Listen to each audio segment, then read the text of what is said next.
Ok, estamos começando mais uma live.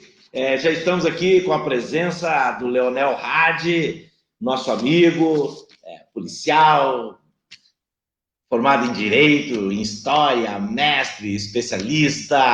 Quantos aninhos, ô, Leonel? 39. 39 aninhos, com toda essa experiência. Tu é da Polícia de Porto Alegre, da Homicídios, né? Isso. Divisão de Homicídios aqui de Porto Alegre.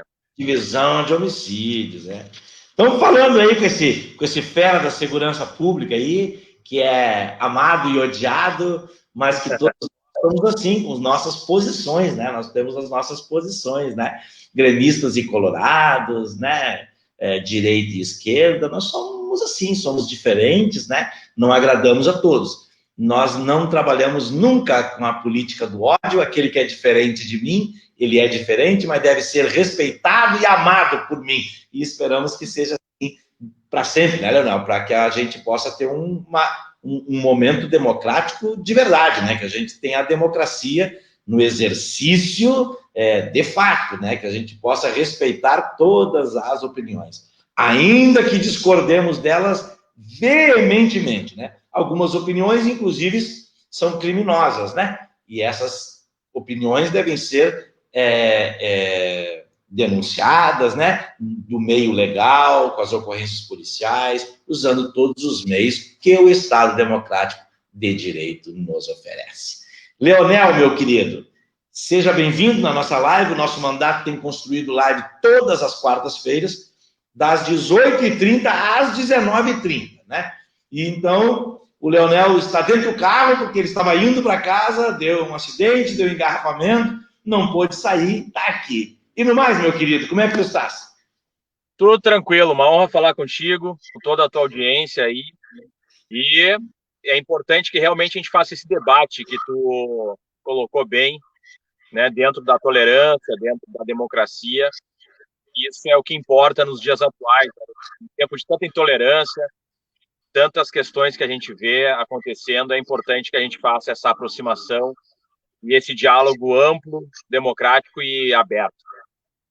Leonel, hoje tu está exercendo a tua função como policial, é isso? Estou afastado agora, licenciado, na verdade, por causa da questão eleitoral, da lei eleitoral que te obriga a se licenciar, né, para quem vai concorrer a mandato eletivo. Mas até algumas semanas atrás ainda estava em atividade, né? E Leonel, com as tuas posições, assim, né? Muito à esquerda, na questão de uma construção de uma polícia democrática, eu entendo que tu tem algumas rejeições, mas também tem algumas aprovações, né? Alguns aplausos com os teus colegas policiais. Como é que tem sido isso, Leonel? É uma situação muito interessante, porque eu considero que a polícia, não só a polícia, mas as políticas de segurança pública, o judiciário, o Ministério Público, eles devam se pautar por uma questão de políticas de Estado e de órgãos de Estado, e não de governo ou de determinada ideologia ou político de momento. E eu acredito que essa tenha que ser a demanda, né? Simplesmente seguir a legalidade, a Constituição. E essa é a minha luta. Assim, internamente, dentro da instituição, eu não existe uma pauta, digamos, militante ideológica, entende? Então, isso é algo que é interessante a gente ter essa militância fora da instituição, né? Uma militância vinculada a nossas pautas antifascistas, uma pauta de direitos humanos, mas alguns colegas não entendem, né, que defender a legalidade, defender os direitos humanos, defender as pautas estão vinculadas justamente à Constituição, àquilo que deveria ser feito, né? Defender isso, às vezes, é visto com maus olhos por alguns poucos.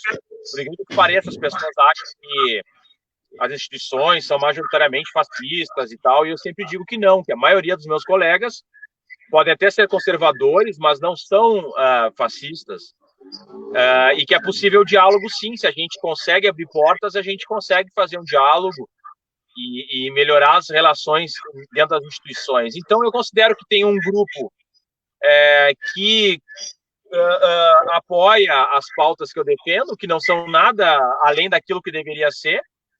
E, claro, tem um outro grupo que realmente critica e faz ataques até de forma, muitas vezes, covarde.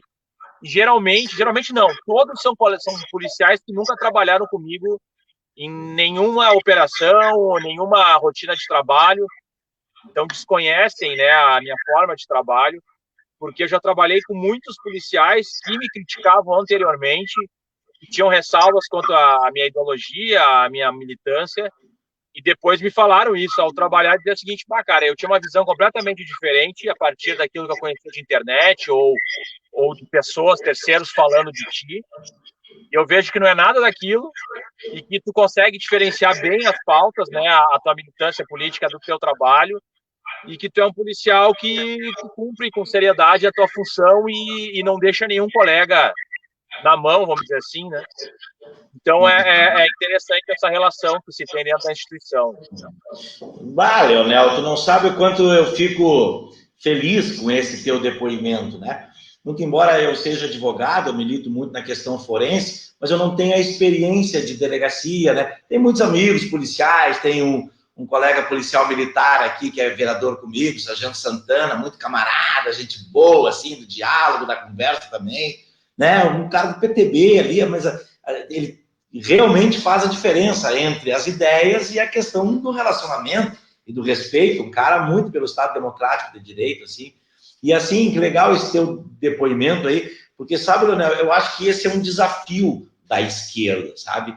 Eu acho que a esquerda, nós hoje combatemos muito a questão do ódio, só que nós não podemos alimentar o ódio, né? Só entraram, não tinha tido essa experiência ainda. Só em nós abordar esse tema, já entrou uns 3 perfil fake ali, meus caras batendo com as 2 mãos em nós e tudo, na esquerda, isso, aquilo, Lula e bababá. Um troço assim, sabe, com ofensa. Fomos ali, como a gente vê que é perfil fake, que não dá para debater, não vamos conversar, já fomos lá e bloqueamos eles. Não queremos debate com perfil fake que está afim do ódio, né? Mas eu acho que nós temos essa obrigação, né, Leonel, de demonstrar que a política do ódio, ela não cabe nem para a direita, nem para a esquerda, nem para o centro, nem para nenhuma opinião. E aí eu te vejo assim, quando tu vê que os teus colegas que te conhecem mudam essa visão, cara, estou mais feliz ainda, que legal. Parabéns, viu? É o que eu sempre falo, assim, ó, eu não digo que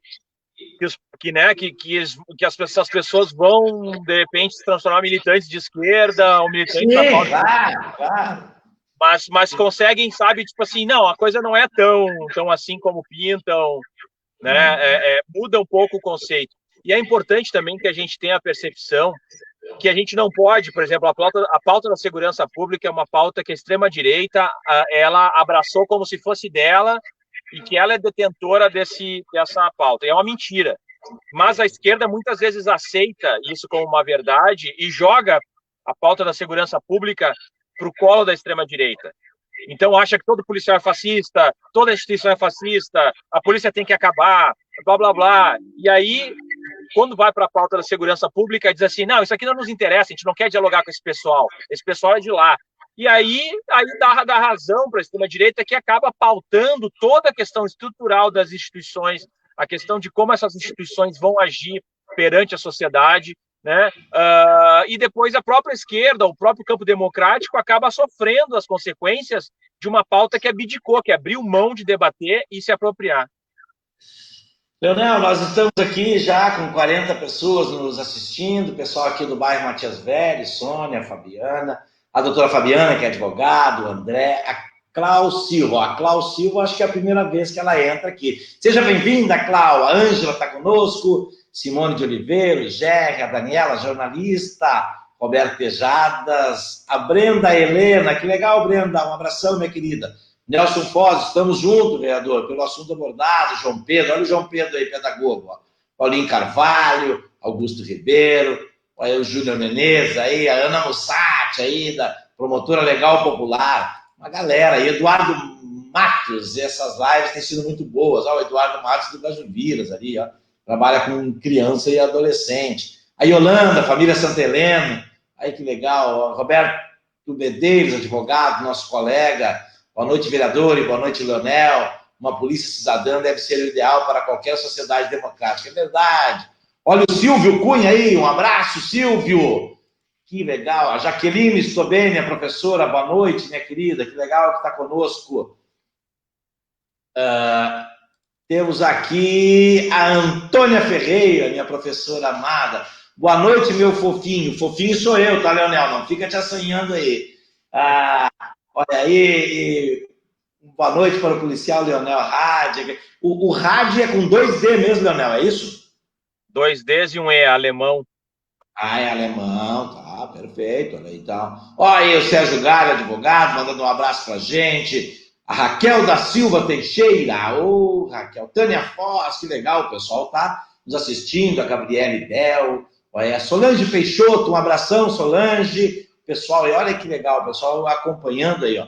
Sérgio Galho, a segurança tem que desenvolver sem se importar com a ideologia. É verdade, Sérgio, segurança tem que ter para todos, não importa a questão de ideologia. A Deise Moreira, o Rafa Pinho.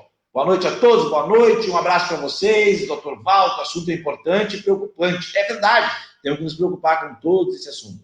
E o Anderson Ferreiros, boa noite, Anderson, boa noite a todos. Então, Leonel, eu queria, assim, o pessoal está encaminhando algumas perguntas e a gente queria ver contigo, assim, ó, a gente, não sei se é impressão nossa ou não, mas tu como milita muito na causa da segurança, aliás, eu te conheci, foi em Porto Alegre, no lançamento, quando tu concorreu ao deputado estadual, e nós estávamos, nós fomos lá dar um apoio para esse deputado Nelsinho, né, e quando eu saí de lá, eu tive que segurar o meu pessoal, eles já queriam abandonar o Nelsinho e tudo dialogar contigo, porque se apaixonaram por ti. Aí eu fiquei com tanto gosto de ti que eu nunca mais deixei eles entrar em contato contigo, sabe, Leonel?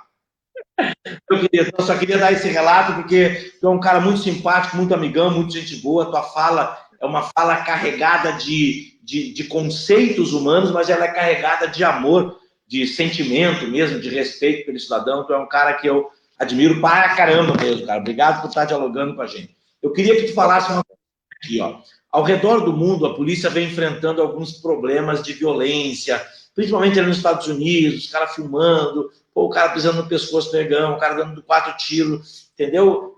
Tu acha que isso deu uma estourada agora, tipo assim, com o governo de extrema-direita nos Estados Unidos e aqui no Brasil? Tu acha que isso tem a ver? Ou que antes a gente não via, mas já era assim? Como é que tu faz? Porque tu também é formado em história, né? História contemporânea, né? Então, com o teu conhecimento, não somente na área de segurança, mas também na área jurídica, na área sociológica, na área das humanas, como é que tu avalia essa questão que parece que a violência policial avançou um pouco em cima de uma minoria, que na verdade é uma maioria, né? Nós temos hoje no Brasil a maioria negra, né? O que tu acha disso, meu querido? Não, as instituições policiais, historicamente, foram constituídas para manutenção de status quo de uma elite. Isso é fato.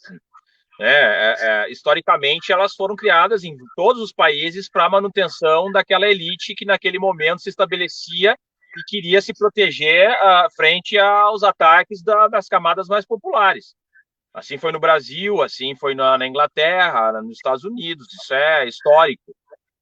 Depois que se teve essa noção de avanço de algumas revoluções e tal, e se transformou nessa ideia da polícia servir a toda a sociedade e começar a combater os crimes gerais, né? Vamos chamar assim. Então, deixa eu só ligar aqui para ver se... Aí. Então, isso historicamente. Agora, por exemplo, no Brasil, a polícia ela seguiu uma lógica da ditadura militar ainda, né? Não foi feita a democratização junto com a Constituição de 88, né? Não foi, a polícia não sofreu as mudanças que a sociedade sofreu com a democratização, a redemocratização, vamos chamar assim, de 88 ali, com a nova Constituição. Isso fez com que as instituições no Brasil, pelo menos, permanecessem com uma lógica autoritária, com alguns vícios ainda, né? Com uma tolerância à tortura, uma tolerância a alguns abusos. Mas eu acredito, e isso daí expandindo em termos globais, que sim, que governos de extrema-direita fazem com que as instituições de segurança pública ajam de forma mais truculenta, mais racista e com carta branca para abusos. A gente pode observar, por exemplo, que em São Paulo, que é o estado administrado pelo João Dória, do PSDB, que vinha com um discurso muito parecido com o do Bolsonaro e com o do Witzel, do Rio de Janeiro, houve um aumento de letalidade policial em 2019 na casa de 70%. Então, é um número muito relevante. Isso demonstra que existe uma leniência a partir de um discurso que o próprio Dória fez, por exemplo, dizendo que agora a polícia ia matar e tal. Então, quer dizer, que estava legitimado e que ele assinava embaixo. Então, quer dizer, o chefe da polícia é o governador dos estados, né? No momento em que o chefe da instituição diz, não, olha, você tem carta branca para entrar em confronto e matar, isso vai acontecer. Porque daí, então, bom, se o chefe está falando, se o líder máximo daquela instituição, que é o líder político, ele dá essa autorização, que é uma autorização que vem em nível federal, vem em nível estadual, e tem uma pressão social também para isso, então a gente não pode também esquecer que a sociedade é leniente e ela apoia os abusos da polícia, majoritariamente, que é muito fácil dizer só que a polícia, mas é só observar esses programas policialescos, os discursos que a gente vê nas redes sociais, as pessoas querem que a polícia mate o criminoso, querem que o bandido bom, né, bandido morto, isso não é uma coisa que sai da instituição por si só. Então, é responsabilidade também, e a sociedade elege esses políticos que falam esse tipo de discurso e apoiam esse tipo de discurso.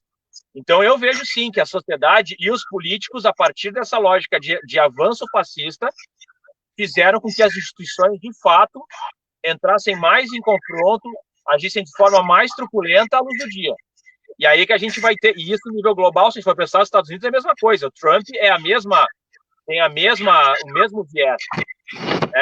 E aí o racismo começa a se misturar dentro dessa lógica de truculência, lógica de violência, porque a gente sabe que existe uma seletividade penal que escolhe, né, que opta por punir determinados crimes praticados por determinados grupos em detrimento de outros crimes praticados pela elite, por exemplo.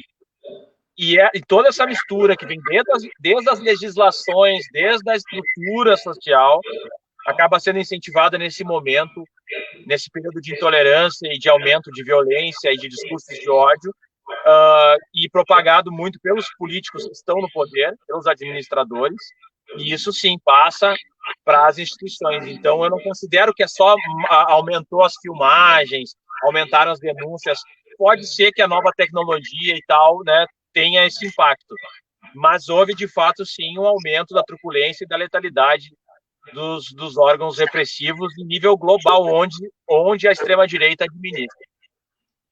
Leonel, na tua opinião, assim, quais seriam quais seriam as iniciativas que um governo deveria ter no sentido de, ao mesmo tempo que incentivar a polícia a exercer a sua função de combate à criminalidade, ao crime, aos abusos, mas que a gente inibisse, de alguma forma, esses abusos policiais que muitas vezes têm gerado revolta. Eu vejo, tem razão, os comentários nas redes sociais, às vezes são comentários odiosos, às vezes são aplaudidos alguns atos com relação ao racismo, ao fascismo, né? A gente vê que a bancada da bala ali, da liberação das armas sem critérios, assim, é um pessoal que recebeu uma votação muito significativa. Mas o que a gente poderia fazer para frear e fazer um sentido inverso, no sentido de amenizar a violência? Tu aí, num governo democrático e popular, tu é o secretário de segurança, aí, ó, que os anjinhos digam amém. Vamos ver, o que tu faria de início aí, como policial e como um pensador, no sentido de uma segurança mais eficaz? Em primeiro lugar, eu acredito que a gente teria que investir em ouvidorias externas, ou corregedorias externas. Claro, sem ter como foco, digamos, todo policial automaticamente chegou um procedimento, ele é automaticamente criminoso. Não é essa a lógica. Mas que a gente tivesse uma certa independência e autonomia para fazer a avaliação dos casos, caso a caso. Acho que esse é um fator muito relevante, assim. Acredito que a gente teria que fazer reformas estruturais nos aparelhos, né, de Estado da segurança pública. Acredito que a carreira única é uma demanda importante na medida em que a gente democratizaria e oxigenaria essas instituições, dando possibilidade de progressão interna e não duas entradas, como acontece hoje nessas instituições, né? Ou entra pela porta do lado, em cima, como delegado ou oficial, ou pela porta de baixo, como agente ou praça, se é a polícia militar ou polícia civil e federal, né? Isso vai diferenciar. O padrão que a gente teria que ter de estrutura... Eu não entendi bem, Leonel, quais são as duas formas de entrada e qual é a proposta que seria de uma carreira única. Como é que é isso aí? Eu não entendi bem. Porque hoje, como é que funciona? Se tu vai fazer concurso para a Polícia Federal ou para a Polícia Civil, tu vai ter uma entrada como delegado, que é quem manda, ou como agente, que é quem vai para a linha de frente e tal. O agente nunca vai chegar a delegado, porque são duas carreiras, são dois concursos distintos. Via de regra, o delegado é aquele cara que ele vai fazer um curso de direito, vai ser bacharel, e aí ele vai fazer um concurso público e vai entrar para administrar uma instituição. Quer dizer, ele não tem uma vivência policial prévia e vai administrar a instituição e aqueles policiais. Então, ele vai estar administrando, às vezes, policiais com 30 anos de casa, 25 anos de casa, que já passaram por todas as nuances dentro da polícia. Vai ser administrado, às vezes, por um jovem de 23, 24 anos que fez um concurso público. Então, eu acredito que isso vale para Polícia Federal, Polícia Civil. Na Polícia Militar acontece a mesma coisa. Vai ter os oficiais que vão entrar por uma porta lateral para coordenar os praças. Esses oficiais também, via de regra, são bacharéis. Muitos são jovens, na Polícia Militar mais jovens ainda, que vão administrar também policiais ali com 20 anos de carreira, 15 anos de carreira. Isso cria uma situação de desmobilização dos profissionais da segurança pública. Isso, inclusive, é dito pela Scotland Yard, pelas polícias dos Estados Unidos. 99% das polícias no mundo funcionam no sistema de carreira única. É uma entrada só. Tu entra lá pela base, vai progredindo internamente, fazendo qualificações, concursos internos, e quando tu tiver uma idade, um tempo de experiência, tu vai chegar aos postos de chefia para organizar aquela instituição e fazer o gerenciamento. É assim que funciona, porque daí tu motiva aquele policial a ele se qualificar, a ele não abusar, a ele valorizar o seu serviço. Porque no momento que tu chega para aquele agente lá, que às vezes está com 15, 20 anos de casa, e diz assim, ó, cara, tu nunca vai conseguir chegar num cargo de chefia, tu nunca vai conseguir chegar no final da carreira daquela instituição, tu desmobiliza completamente, ele começa a ficar rancoroso, ele começa a ficar desmotivado, ele se sente desvalorizado porque ele vai lá, prende, investiga, fica de madrugada fazendo campana, pega chuva, passa por dificuldades e no final das contas ele vai receber 3, 4 vezes a menos do que alguém que recém fez um concurso público e está mandando nele sem nenhuma experiência prévia. Isso parece pouca coisa, parece uma coisa totalmente corporativista, mas isso passa para a sociedade, no tipo de serviço que é prestado à sociedade. Então, se a gente não tiver essa compreensão que a carreira única é uma das formas de melhoria do trato da sociedade com as instituições e vice-versa, a gente vai estar errando. Esse é um fator. Um outro fator, do meu ponto de vista, é a desmilitarização da polícia militar. Isso não é de tirar a ostensividade, isso não é tirar as armas, não é tirar a farda, não é nada disso. É simplesmente tu retirar a polícia militar da subordinação que ela tem hoje às Forças Armadas. Então, tu vai dar autonomia à polícia, vão chamar a polícia militar, que não vai estar mais subordinada, não vai ser mais força auxiliar do Exército, que isso foi criado lá na ditadura, e ela não vai seguir mais esse regramento do Código Penal Militar, que pune os policiais porque, sei lá, não fizeram a barba, que pune o policial porque estava com a farda suja, que pune o policial com prisão, muitas vezes, se ele vai se manifestar pedindo um melhor salário. Que isso é algo também totalmente, até imoral, de certa forma.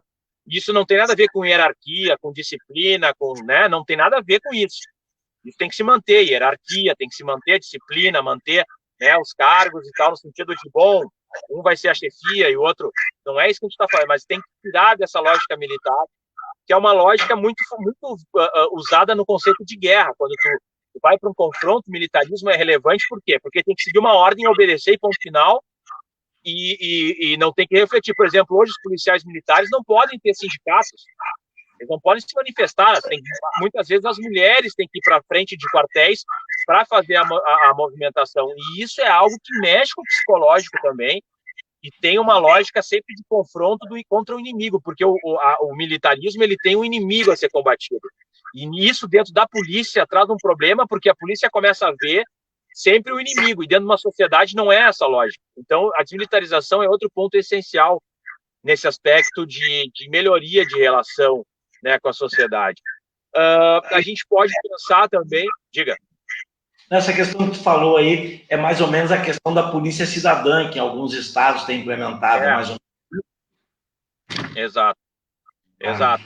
Então, eu acredito que esses fatores, junto com essa lógica de ouvidoria e junto de uma lógica de sensibilização até...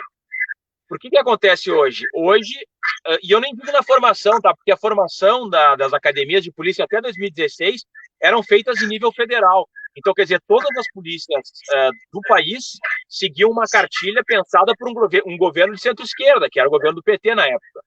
Então, a gente não pode, então, a gente não pode dizer que as academias deformam o cidadão que depois vai ser policial. Não é. Primeiro que a nossa sociedade é violenta e ela apoia a violência. Tanto é que elegeu quem elegeu, majoritariamente.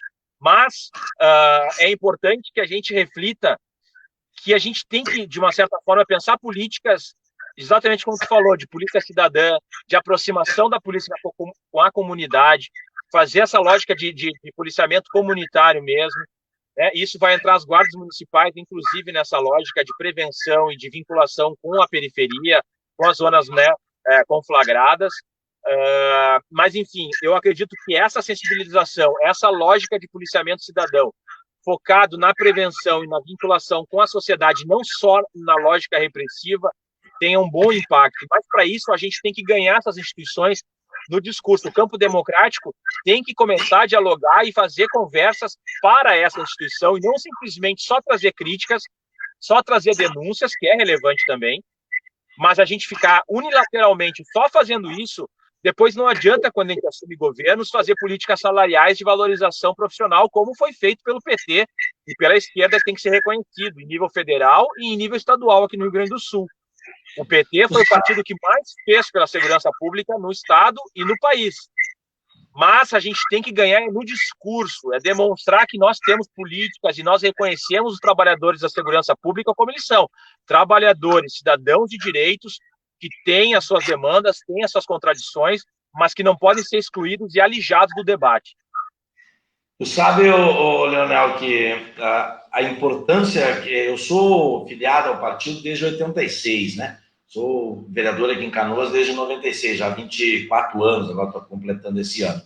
E a gente sente muito a falta de pessoas assim, que são de carreira e que são militantes e que têm essa compreensão.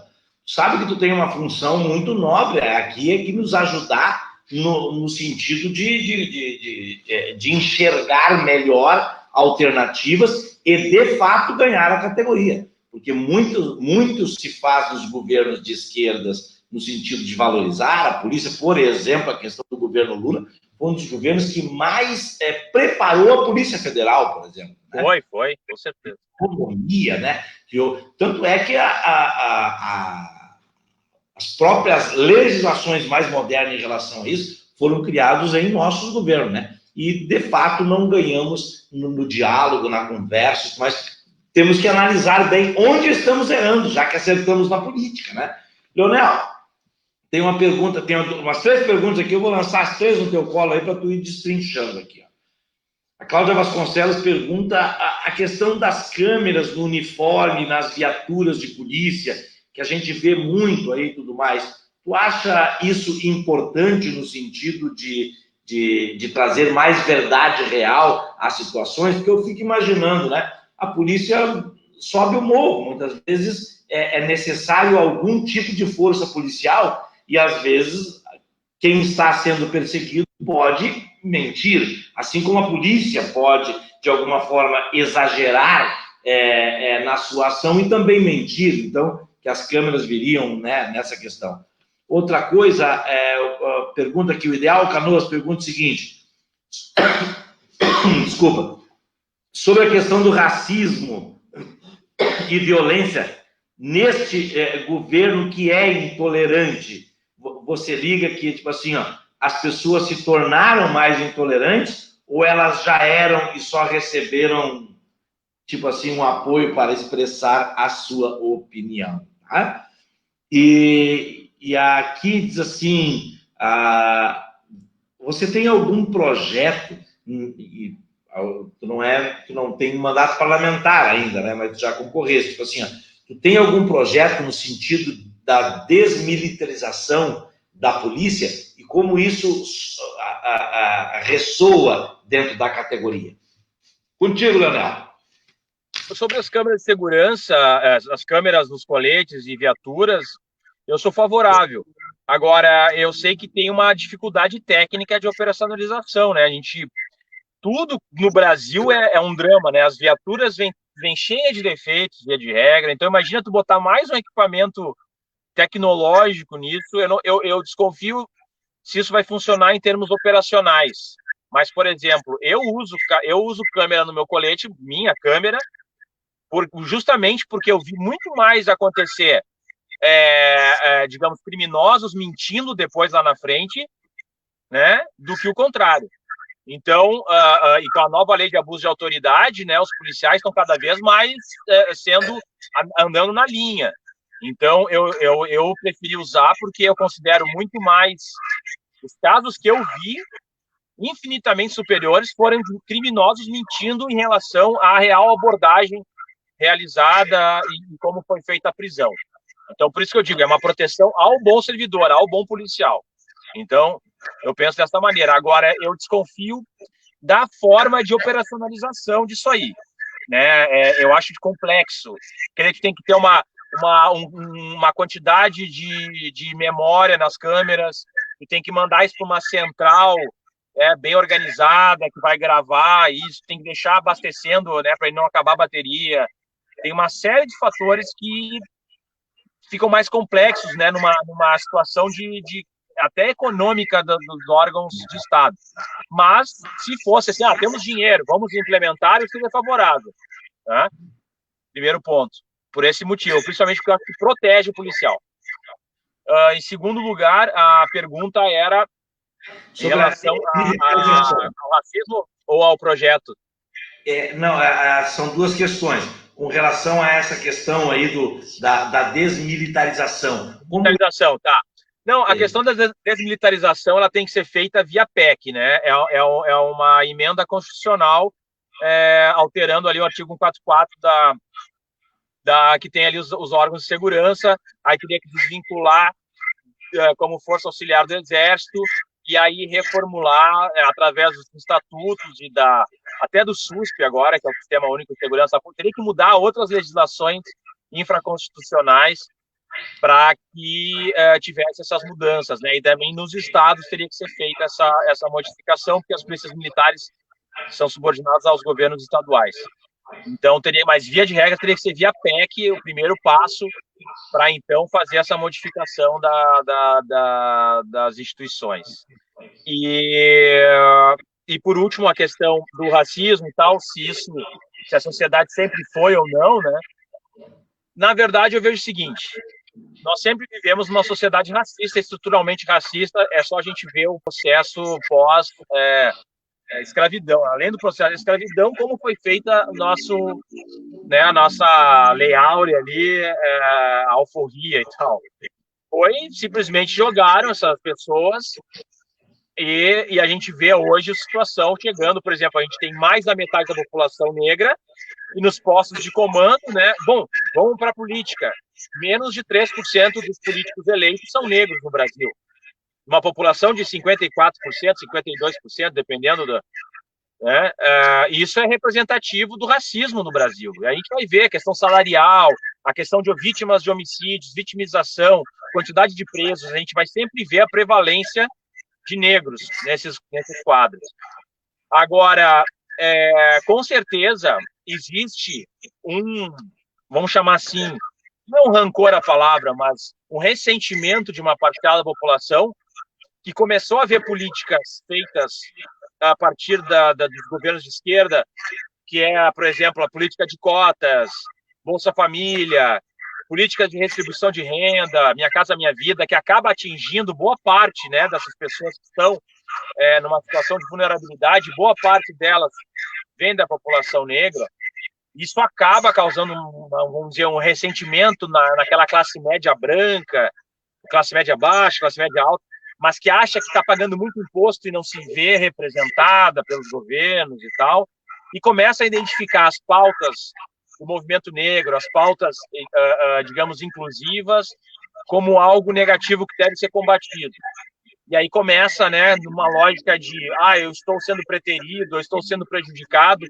Esse racismo começa a vir à tona, daí de forma declarada, e a gente tem vamos dizer assim, uma liberdade maior permitida por administradores, por governantes, através dos seus próprios discursos, daquela lógica de que o politicamente correto é negativo, vamos fazer piada, o que eu estou falando aqui não necessariamente é o que vocês estão dizendo, é mimimi daquele grupo específico, e a gente começa a ter uma tolerância maior ao racismo, às injúrias raciais, né? E isso, com certeza, tem uma influência, assim como a violência policial, como a gente tinha falado, tem uma influência, sim, dos governantes e das políticas implementadas que começam, inclusive, a desmobilizar esses órgãos que faziam, né, o controle de denúncias, que faziam a persecução penal ou levavam adiante investigações em relação a esses casos, como a gente pode ver com a Damares, né, na Secretaria de Direitos Humanos, que hoje é completamente desmantelada, botaram um bando de neonazistas lá para administrar aquilo, e é lá que se faziam as políticas e se observavam essas lógicas de discurso de intolerância. O Leonel Rádio, já estamos na segunda metade do nosso diálogo, já somos em 50 pessoas aqui. Queria agradecer aí a presença de vocês, aí Cecília, a Gláucia, um beijo, Raíla, boa noite, Emílio Leonel, boa noite, Amanda, Roberto Tejada, dizendo que as polícias têm tradição de comportamento truculento. Debater a democracia e a garantia de direitos é uma tarefa necessária e uma luta de longuíssimo prazo. Tá ok, beleza. João Paulo da Silva, boa noite, importante debate neste momento. Serelaine, obrigado pela participação. Fernando Tober, conselheiro tutelar. Olha aí, a Terezinha, assistente social. Terezinha, tua amiga, tua fã. O nosso candidato a prefeito aqui na cidade, pré-candidato a prefeito, Nelsinho Metalúrgico. Grande Nelsinho. Tá assistindo a nossa... Fez muito pela segurança pública quando era deputado estadual e na época que foi instaurado os subsídios da polícia, ele foi um dos grandes articuladores junto ao governo Tarso aí, fez muito pela segurança pública. Que legal, olha aí, viu que depoimento aí? Legal. Luke ICM, na sua profissão, os negros são minorias pelo fato de a própria polícia desvaloriza? Luke ICM, no caso é concurso público, né? A única forma de ingresso é concurso público, né? E em tudo aí, em todas as questões de concurso aí a gente vê, né? Que há se nós olharmos a universidade, por exemplo, né? A Universidade Federal, por exemplo, faz pouco tempo que começou a ter uma parcela mais condizente entre negros e brancos por causa da política. Mas isso é importante que se diga. Das instituições de Estado, a polícia é a que tem a maior prevalência de negros em cargos de chefia e negros ascendendo dentro da carreira. E a maior quantidade de negros nas instituições de Estado é na polícia. Então é bom que diga isso também. Olha aí, que beleza! Beleza. Só boas notícias aí, olha aí o Leonel trazendo para nós. Vamos lá, olha aqui a Kelly Vieira, a Nina de novo aí, José Cláudio de Borba, isso aí, o Zequinha da Coçan, lá, aqui, ó, Nelson Luiz da Silva, olha aqui, ele mandando um recado. Muito bom esse debate, né? O Nelson Luiz da Silva é o Nelson Metalúrgico aí, ó. Parabéns, vereador Emílio, companheiro Leonel, policiar não é guerrear com nossas populações pobres. É isso aí, polícia cidadã. Que legal, Nelson Metalúrgico, obrigado pelo privilégio de estar nos assistindo. Então, olha aí, gente, assim, ó, tem muitos recados, eu quero entrar num outro debate agora com o Leonel, não vou conseguir ler todos, mas depois a gente responde para vocês aí. Olha aí o Otávio Augusto aí, ótima iniciativa. Ótima iniciativa é tu, meu querido, amado. Beleza? O pessoal todo entrando aí, mandando recado. Olha o Herbert Porsche, grande amigo. Aí, ó, DJ Cabeção, como é que a gente vai saber que o DJ Cabeção é Herbert Porsche? Ah, DJ Cabeção. Ele deve olhar minhas lives aí com 70 pessoas, ele deve rir de mim. A última dele que eu olhei tinha 1.200. Valeu, Cabeção? Não, ele é ícone, é ícone. É ícone, né? Artista é artista, mano, não adianta. O cara é bom, o cara é bom. Amanda Silva, na sua opinião, Leonel, o que precisa ser feito para melhorar ainda mais a questão da segurança pública? Olha aí, o Leonel está dando várias dicas nesse sentido. E eu quero entrar num outro assunto agora, Leonel. Tu é da segurança, mas além da segurança, tu é um cara assim que tem nos ensinado muito aí. Eu queria perguntar a tua opinião sobre a questão dessa política de facilitação, que o governo de esquerda, ele restringiu a questão das armas, né? O estatuto do armamento, ele veio no sentido de dificultar, de retirar das ruas, assim, e tudo mais, essa questão das armas, né? Na política Bolsonaro, ele se elegeu muito com isso, né? Que ia liberar arma, que os filhos dele atiram desde criança, essas coisas todas aí, né? Sem querer, assim, politizar essa questão, se quem está certo ou errado, mas digo assim, Leonel, na questão da segurança, eu moro lá no Guajuviras, tá, Leonel? Moro lá há 35 anos. Eu te pergunto, eu dentro de casa, eu estou mais seguro com uma arma ou mais inseguro, na tua opinião técnica como policial militar? O que tu acha? A questão é a seguinte, a lei, né, o Estatuto do Desarmamento é um estatuto pensado pelo governo Fernando Henrique. É um governo do PSDB. Foi um governo do PSDB que, através de pesquisas, de muito debate, pensou o Estatuto do Desarmamento, que acabou sendo votado durante o primeiro governo Lula. Mas não é uma obra, claro, ele foi assinado pelo Lula e tal, mas para a gente ver, né, o Estatuto do Desarmamento é uma política de um governo neoliberal, né, de um governo de centro-direita, que pensou o Estatuto do Desarmamento. E o Estatuto do Desarmamento foi muito eficiente. Quando ele foi instituído, a gente tem uma desaceleração na quantidade de homicídios, e é comprovado por diversas pesquisas que isso tem relação com a diminuição da propagação de armas de fogo realizada especificamente pelo Estatuto do Desarmamento. A gente falhou, né, talvez, daí no nosso governo de esquerda falhou em não ter colocado em prática, por exemplo, na sua máxima expansão, o PRONASSE e outras políticas, né, e a gente não conseguiu dar aquela desacelerar, a gente não conseguiu reduzir os homicídios, mas a gente conseguiu frear, e isso é comprovado, né? O Estatuto de Desarmamento até 2012, ele tinha, depois eu não sei quais são os dados, mas até 2012 ele já tinha preservado mais de 100 mil vidas, que sem ele mais 100 mil pessoas teriam morrido naquele período. Então ele é uma lei que tem um impacto relevante na preservação de vidas. O que acontece? Claro, a gente pode discutir alguns ajustes em relação ao armamento, por exemplo, da polícia, dos policiais, a questão de munição, abertura de mercado, que também não tem necessariamente a ver com o estatuto, mas com a política de armas. Em relação ao comércio, minha visão, eu acho assim, o comércio era permitido já com o Estatuto do Desarmamento, é bom que se diga, porque o Bolsonaro ganhou numa lógica que ele mentia para as pessoas que as pessoas não poderiam comprar armas de fogo. que ele ia permitir que as pessoas pudessem comprar arma de fogo. Só que já era permitido no Estatuto do Desarmamento, como já estava, as pessoas poderiam ter armamento naquele período, no período anterior. Até antes do Bolsonaro, se podia comprar, desde que o Estatuto do Desarmamento foi votado e aprovado, já se podia comprar armas de fogo. Só que a gente está... A questão é, eu não sou contrário ao comércio de armas de fogo, mas o que está sendo... ao comércio. O porte já é outra questão. Eu não sou contrário à posse. O que é posse de arma de fogo? É tu ter tua arma em casa. Não poder sair na tua casa ou no teu comércio, no teu local de trabalho lá.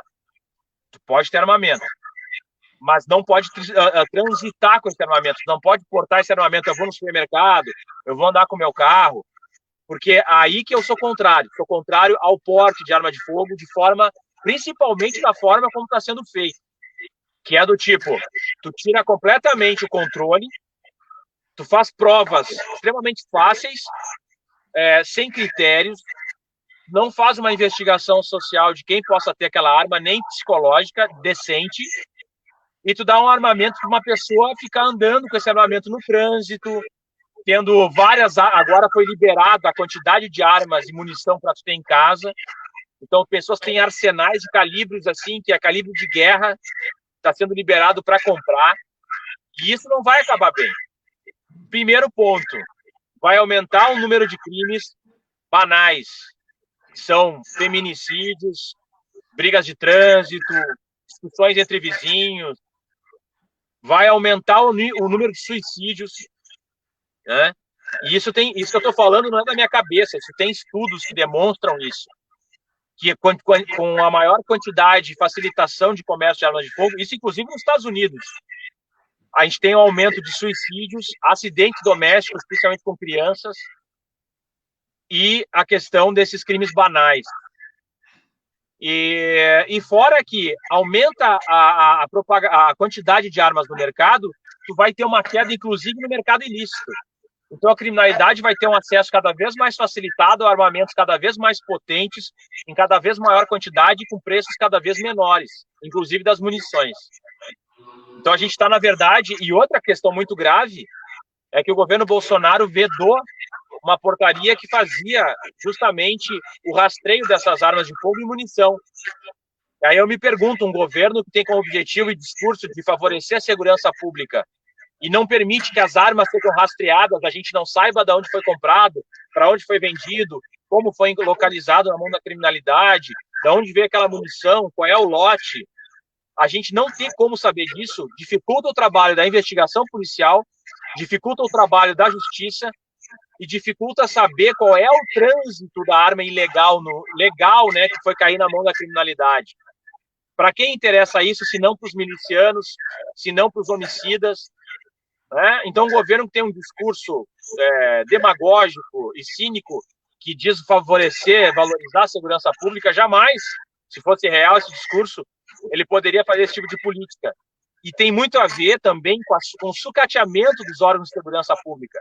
Tu sucateia a segurança pública, tu não investe, tu deixa os policiais morrerem à míngua, com uma reforma da Previdência totalmente nociva, com um congelamento de salários, com atraso de salários, com falta de investimentos, e diz que a solução para as pessoas é cada cidadão ter uma arma de fogo, lavando as suas mãos em relação à sua responsabilidade com a segurança pública, com a valorização dos trabalhadores da segurança pública, e, ao mesmo tempo, faz com que a indústria, que financia, inclusive, as suas campanhas, de uma certa forma, né, e os clubes de tiro, favorece esses empresários, favorece esse ciclo econômico, né, que tem interesse de eleger os seus representantes nos legislativos, nas prefeituras, nos governos do estado.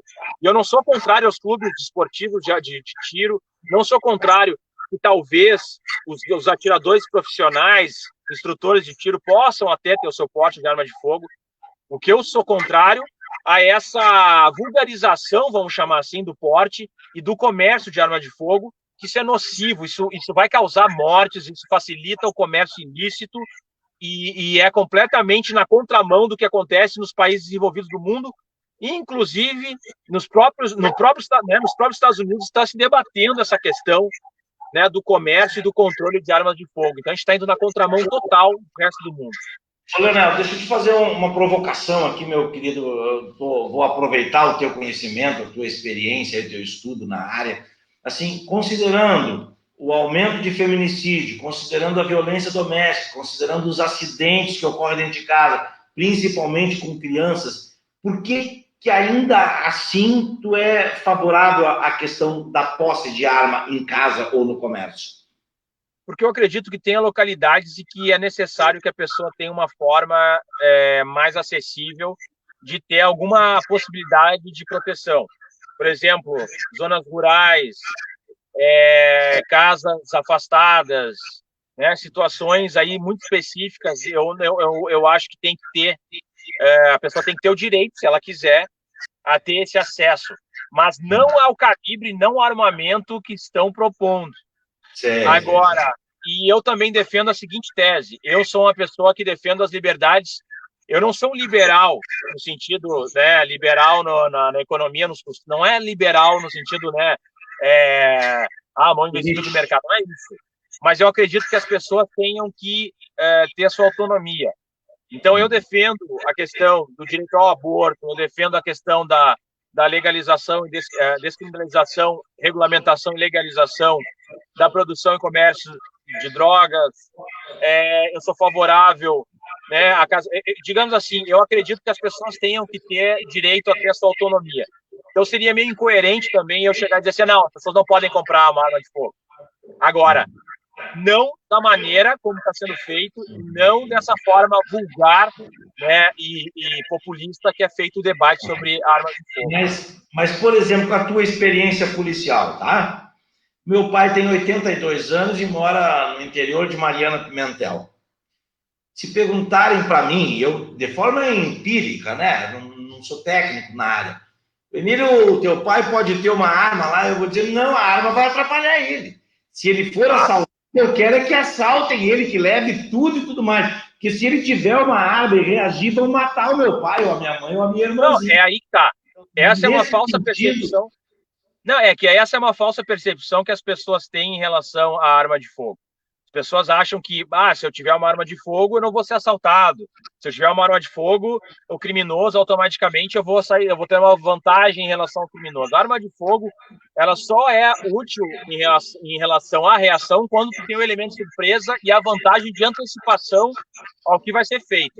Por isso que os criminosos, via de regra, têm vantagens quando te abordam, mesmo que tu esteja armado, porque tu não tá sabendo que tu vai ser abordado. Eles já sabem que vão te abordar. E essa é uma percepção que se vende errado, que o criminoso, sabendo que você está armado, ele não vai chegar para assaltar. Não, ele sempre parte do pressuposto que está armado. Agora, as pessoas também têm que ter esse bom senso de saber se tem condições ou não. Por isso que é importante que a gente tenha um controle, é importante que a gente faça reciclagem, é importante que a gente tenha a Polícia Federal fazendo um controle bem restrito às armas de fogo, como era feito no Estatuto do Desarmamento. Né, que existia todo esse controle. O que está existindo é um esgarçamento, é uma laissez-faire, vamos dizer assim, faça o que quiser, e as pessoas vão fazer como fazem com o trânsito agora. Tu tira uma CNH, faz umas aulinhas ali, tira a tua CNH e fica com a CNH circulando com o carro, sem fazer treinamento, sem fazer reciclagem, sem fazer curso nenhum. E isso vai trazer um grave dano para a sociedade a curto prazo. Isso a gente vai começar a ver logo ali na frente. Ô, Leonel, essa posição com relação ao Estatuto do Desarmamento, o antigo, tá? Na tua categoria, eles achavam que estava melhor com aquele estatuto ou eles acham que está melhor agora com a liberação? A maioria concorda com a liberação. Por quê? Porque a gente ficou muito tempo restrito dentro da polícia com armamento da Taurus e com munições muito restritas. E isso causou uma situação de diversos acidentes, um armamento de baixa qualidade, e, bem ou mal, com todo esse discurso e tal, começou a entrar muito armamento importado, muita facilidade de acesso a munições para treinamento, barateamento de equipamentos de melhor qualidade. Então, dentro dessa lógica, acabou se transformando numa visão de que, bom, o ruim é o Estatuto do Desarmamento, acabando com o Estatuto do Desarmamento vai facilitar com que eu tenha acesso a armas de fogo de melhor qualidade, E aí isso começou a se misturar, entendeu? Dentro de um discurso. Então, tudo que acaba sendo quebrando as regras, facilitando o comércio, mesmo que seja para o cidadão comum e não policial, acaba dando impacto dentro dos policiais de que tá melhorando, estamos chegando com melhor equipamento, agora eu vou poder atirar mais, eu tenho mais munições. Então acabam vendo por esse prisma e não pelo prisma do que vai causar dentro da segurança pública, inclusive o maior risco para os próprios policiais em abordagens, porque muitas vezes o policial aborda, mas ele está civil, ele não está com roupa identificada. E ele pode encontrar um cidadão ali que está armado, acha que é um assalto e vai reagir. Ou está bêbado, ou está drogado, não é necessariamente um criminoso, entendeu? Essas questões vão começar a acontecer, como aconteceu já no interior de Santa Catarina agora. Se eu não me engano, foi Santa Catarina. Era um guarda municipal e um policial militar. Os dois da paisana estavam, sei lá, vindo do supermercado, o outro estava vindo do posto de gasolina. Um olhou o outro, viu a arma, achou que era criminoso, foi abordar, um reagiu, os dois se mataram. E isso vai começar a acontecer com maior frequência. Isso aconteceu aqui em Canoas, ô Leonel, com duas viaturas, uma viatura discreta da Brigada Militar e uma viatura E os dois se atiraram, um achou que o outro era bandido e se atiraram, até que as informações vieram e disseram, não, é polícia, para.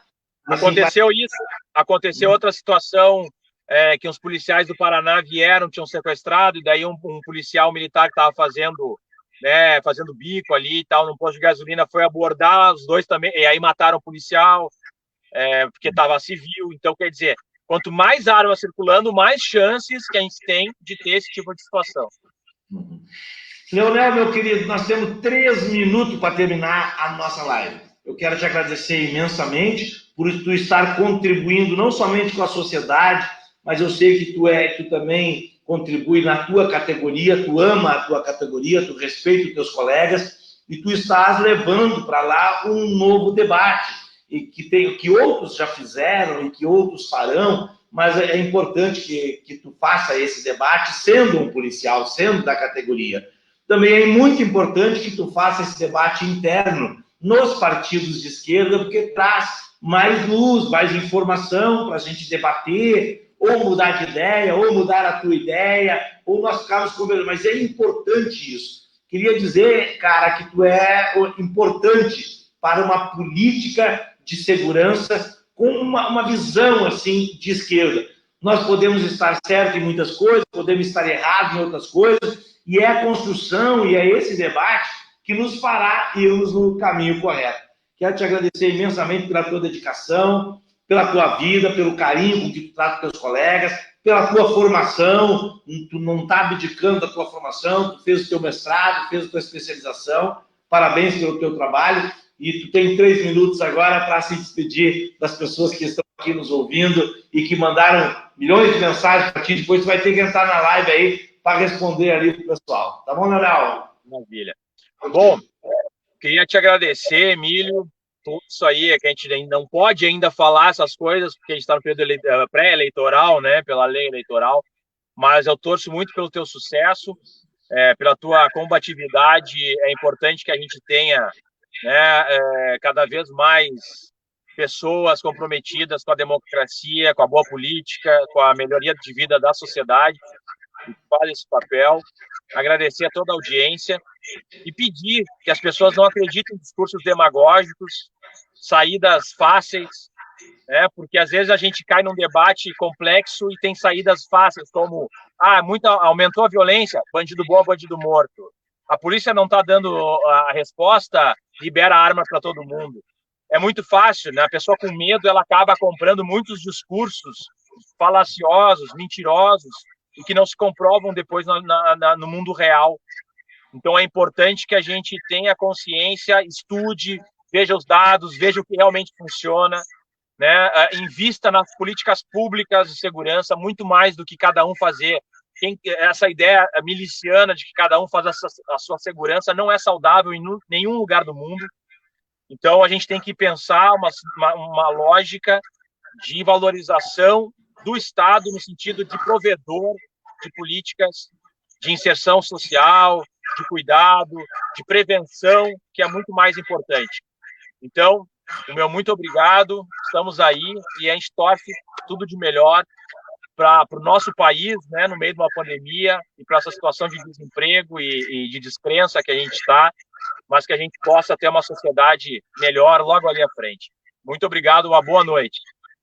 Boa noite, Leonel, obrigado, boa noite a todos vocês que estiveram conosco até agora. Estivemos fazendo uma disputa aí com um time aí que está disputando alguma coisa importante, não sei o que é, mas não, parece que não é um time tão importante assim, mas derrubou metade da nossa audiência, ó. Não vou mais fazer disputa com esses times grandes aí. Tá bom, gente? Um abração para vocês, Leonel, um abração, terminamos, até a nossa próxima quarta.